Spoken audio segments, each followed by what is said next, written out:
Baruch atah Eloheinu mishahakol barei. L'chaim. L'chaim. Okay, folks. Spring allergies still in effect. Maybe that's a good sign. It's spring.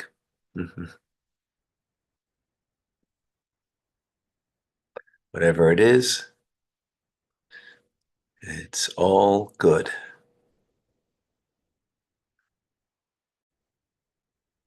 All right.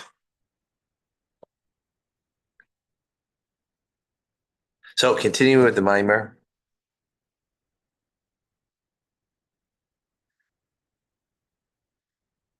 The discourse that we're in. So we're explaining the difference between two words in Hebrew.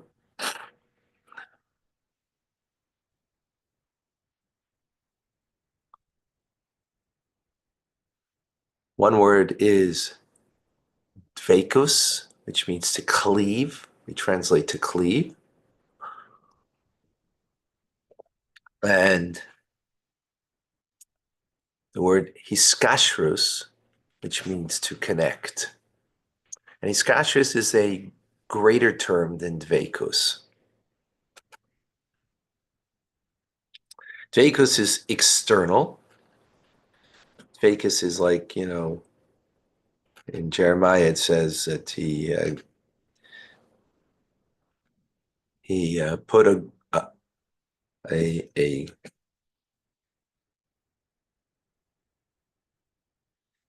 for as a girdle cleaves to the loins. So there's the person, and then the girdle that cleaves to that person. That's external.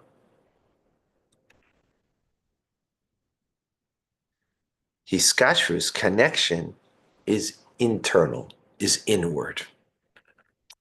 As nafshay kshura b'nafshay, that his soul, Jacob's soul is bonded, connected internally with Benjamin's soul. That's what Yehuda said to the second in command to Egypt, not knowing it was his own brother Joseph. Further distinction, this is a difference between bringing sacrifices on the altar and keteris, incense, also brought on the altar. So in in the divine service of sacrifices, it is the idea of being cleaving to God. Therefore, as we say, cleaving is external. Well, there are two altars. Two altars. The outer altar was for this animal sacrifices, cleaving.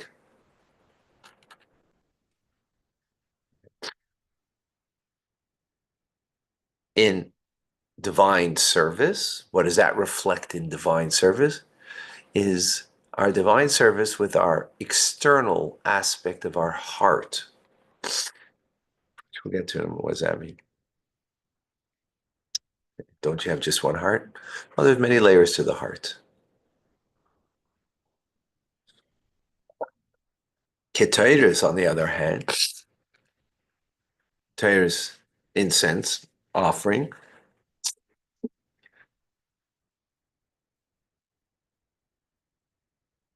comes from the word kesher, knotted, right? It's a connection through a knot. As a matter of fact, that's the Aramaic translation for kesher in Aramaic is keter, which is the root word of incense. It's creating a knot, a bond, a connection. And where was the offering of the incense? The inner altar, the one that was in the holies, the golden one, not the copper one on the outside. What does that mean in the heart of the individual? What is this service? It's the inner aspect of the heart. Now, what's the difference between external aspect of the heart and the internal aspect of the heart? To touch and to affect the external aspect of the heart, it's through tam vidas, reason and understanding and awareness. It's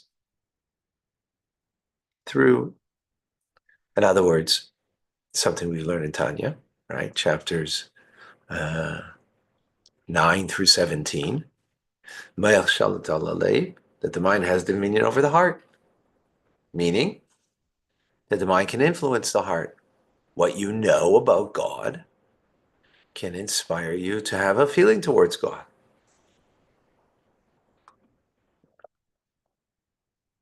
Now, sometimes we're more aware, sometimes we're less aware.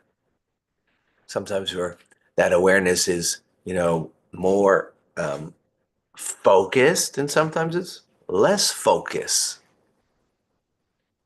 Meaning, there's going to be a change the way it affects your heart, that awareness, that knowledge. There'll be ups and downs based on it, because that's the idea of Tam Vidas, reason and understanding. It fluctuates, doesn't stay the same. The knowledge, can grow. You grow in knowledge, but it's not just the knowledge or the reasoning over here, but reasoning rationale changes, right?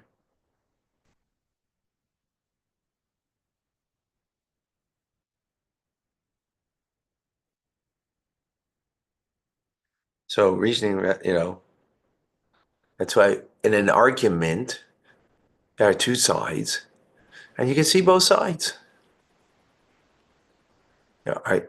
Hillel and Shammai, they debate, right? So the logic and the rationale behind it, there's different sides to understanding and to appreciating something. Meaning there's change, right? And therefore that's external. External because of change. So then the feelings will change. They'll be, it'll fluctuate. The internal aspect of the heart, though, is beyond tam vidas, beyond reason and understanding and knowledge and awareness. It's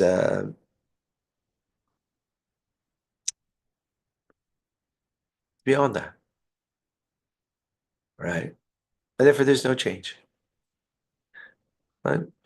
I'll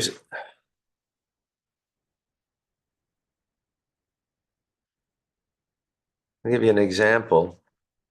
Let's say, your feelings towards Tanya, right? Let's say, or to what we're learning right now, right? The mime we're learning right now. So, yesterday's class, let's say, versus today's class, maybe yesterday's class was like, whoa, and that was like, um, your appreciation for the lesson was amazing. Today, might not be as great, right? And therefore, what you affect yourself in your heart, your feelings towards it is fluctuates. But how did your connection to a loved one, your child, your parent, right? That touches a deeper part in you that's not based on reasoning. I enjoyed this class more because that I was going through something, and what you spoke about, what the Tanya spoke about really touched me. You know, Today, it doesn't touch me as much. That's a rationale because of what you're going through. But your relationship to your child, to your parent, to your parents, right? That God forbid harm was done to them. That your feelings won't change today or tomorrow. Today he was a good boy. Yes, he was such a good boy. And okay, so maybe for their actions, your feelings towards their actions might change, but your feelings towards them, that's deeper. That's the internal heart. To them, that doesn't change. So if God forbid harm came to the child or to the parent on a day that, well, you didn't appreciate them as much for what they did,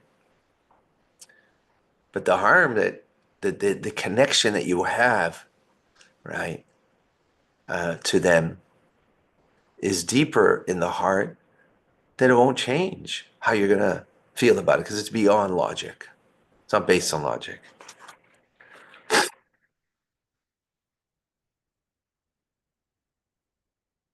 So it's not going to change. And this is therefore in the very words themselves that we're using. Carbon, right? We're speaking the difference between carbon, right? A sacrifice, and keteris, incense. The word carbon comes from the word karev, kiruv, closeness, right? And the word uh, keteris, as we said, is a term of hiskashrus, connection, bond, knotted.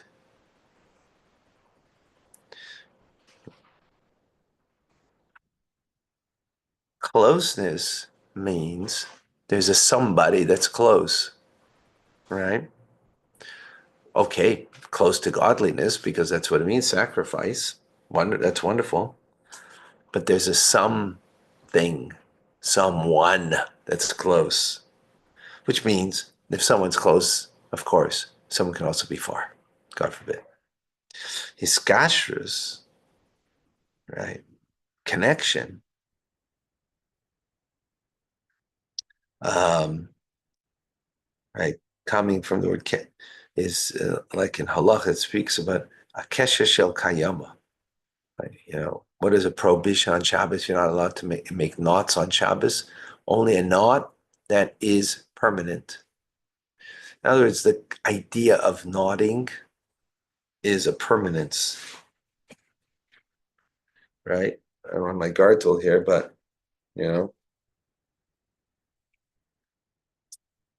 you have a guard tool, a sash, and it rips, and then you tie it, knot it, because that's kesher means knotted, bonded right through that.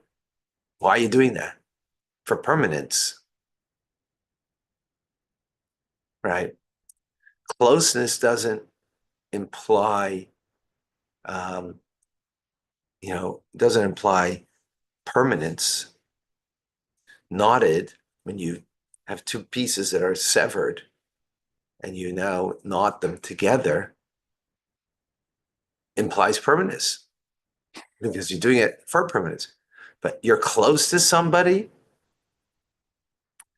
you know, can imply or does imply also, the possibility of distance. So the true idea of so then and therefore that's the idea of change. So sacrifice on the outside altar is change. In me, it's on the outside of on the outer layer of my heart, which there's also change. Keteris, the incense, is brought on the inner altar. The word is about bonded, connected, knotted, where there's a permanence to that in that connection, and therefore there's no change. All right.